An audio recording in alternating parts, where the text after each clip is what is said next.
le club pays entreprise, c'est la convivialité parce qu'il y a vraiment un maître mot qu'on n'oublie pas, c'est d'être bien ensemble.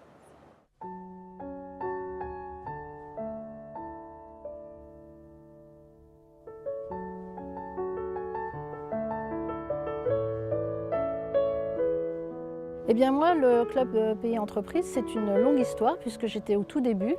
Donc j'avais reçu tout simplement une invitation pour une première réunion. Un jour, j'ai rencontré quelqu'un qui s'appelait Sassy, André Sassy, qui était le président du club des exportateurs. J'ai rencontré dans une conférence. Et j'ai rencontré Georges à ce moment-là. Et à la fin de la réunion, il est venu me voir et me dit, vous savez, il faut qu'on se revoie. Je lui ai dit, bon, pourquoi pas? Il me dit, oui, parce que moi, je suis le président du club exportateur. Vous savez, je pense que des gens qui ont l'expérience, il faut qu'on travaille tous ensemble. Est-ce que vous voulez venir? Et puis peu à peu, donc, il m'a proposé d'être vice-présidente. Et j'étais donc vice-présidente. Ensuite, j'ai été présidente du club.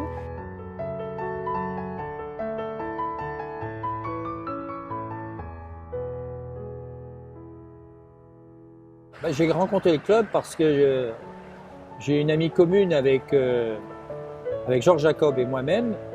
Elle m'a dit, tiens, justement, tu devrais venir parce qu'on a une réunion dans quelques jours et ça serait pas mal que tu viennes découvrir CPE. Et en fait, au cours de cette réunion, il m'a dit, vous voulez pas faire partie du bureau, monsieur Leyendecker? Je crois qu'il existait déjà depuis un an ou deux, avant que je le rejoigne. Du coup, j'ai adhéré au club à Paris. Et puis, je leur ai donné un coup de main avec ma petite expérience qui se croisait avec les leurs. Et puis, je suis devenu président du club d'exportateurs à Paris. J'ai assisté aux premières réunions, aux assemblées générales du club, jusqu'à ce que quelques temps après, Georges me demande d'en prendre la présidence et la coprésidence avec Madame Forzy. Et puis après, j'ai été tout au long du club,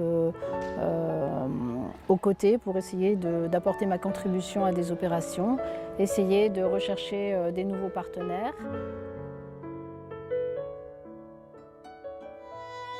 Peu à peu, ce qui a été remarquable, c'est que tout s'est fait par cooptation de personnes qui apprenaient que nous existions parce qu'on leur en parlait et qui revenaient vers le club intéressés par la communication que cela permettait d'avoir, les rendez-vous avec d'autres chefs d'entreprise dans des secteurs d'activité communs. Je me souviens d'une visite d'usine dans les matières plastiques, je me souviens de la rencontre avec les dirigeants d'Air France, des régions régionaux d'Air France, avec lesquels nous avons fait une réunion. Et j'en oublie certainement d'autres, parce que ça fait quand même pas loin de 20 ans. J'ai été dans des endroits où il y avait des clubs d'exportateurs pour leur transmettre un peu ma vision des choses, ou mon expérience qui avait évolué entre-temps, puisque moi j'avais fait non seulement de l'export pour des entreprises privées, mais j'avais ensuite basculé dans l'administration. Le club des exportateurs a eu aussi la chance de pouvoir développer des conférences, c'est-à-dire la rencontre de plusieurs personnes, de quelqu'un qui amenait son expérience en présentant la conférence, son expérience, son savoir, ou quelquefois nous rapporter les clés de la réussite et les écueils à éviter pour réussir dans l'exportation.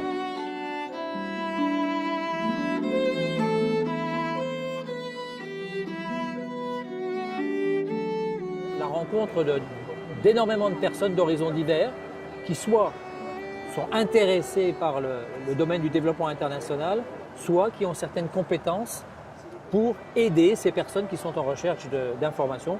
Celui qui était membre du club et qui partait quelque part, il avait quand même un maximum de bagages par rapport à ce qu'on pouvait avoir à l'époque, parce qu'il bénéficiait de l'expérience acquise par tous les autres. Puis aussi avec tout l'échange que cela permettait, échange des difficultés, échange de projets, et puis échange aussi de réussite qui montrait à tout le monde que c'était possible de réaliser de l'export, même dans un pays où tout n'était pas favorable. Et la grande leçon, je dis toujours quand on parle d'export, et ça continue aujourd'hui, c'est que si vous imaginez que les pays étrangers sont comme la France et que les gens raisonnent comme les Français, alors vous avez tout faux et vous ne réussirez jamais à l'export. Parce que le secret de l'export, c'est de s'adapter au pays où l'on est, s'adapter à la mentalité des gens. En définitive, aimer les gens que vous allez rencontrer, quelles que soient leurs différences culturelles par rapport à vous. Si vous recherchez, je dirais, un club, certes, qui a comme trame l'international, mais dans lequel vous allez vous sentir bien, rejoignez-nous. Donc c'est une bonne école d'humilité en définitive. L'export est une école d'humilité.